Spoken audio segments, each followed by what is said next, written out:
Zalova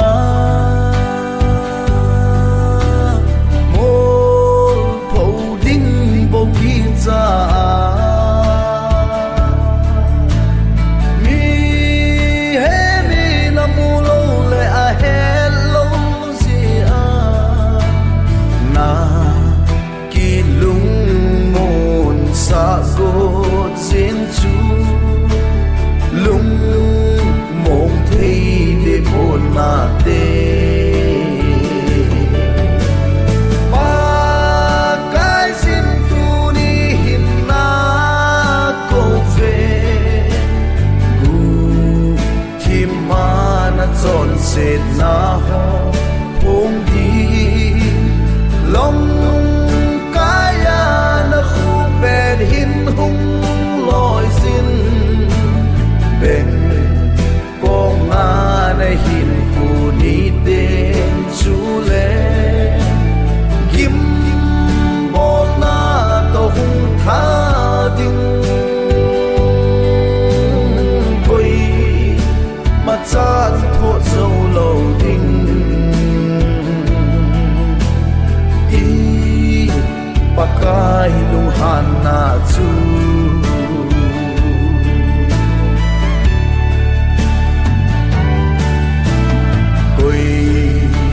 mà chan he hi hen lang koi mà chan mu hi zong le pa therin na beli zing zenge o sofi a he so in amu so na ate din ba cái xin tu đi hin na ko ve gu khi mà na chọn sệt na ho phong đi lòng cái na khu bền hin hung loi xin bền na hin ku ni ten chu le kim bol na to hung tha ding koi ma chan tho zo lo ding i pakai lung han na chu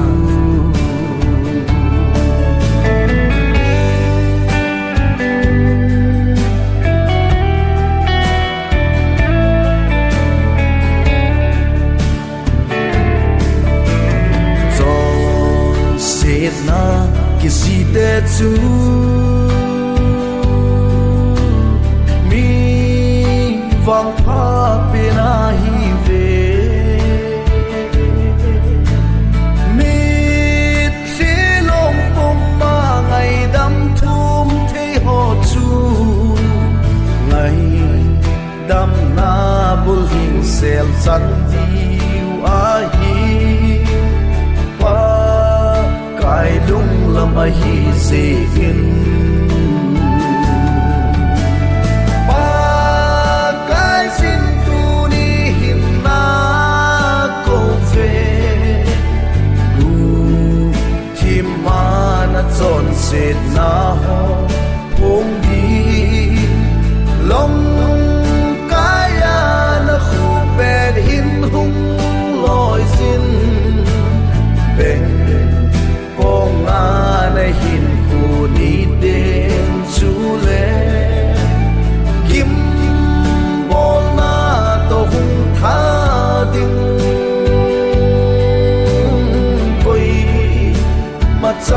thô dâu lô đinh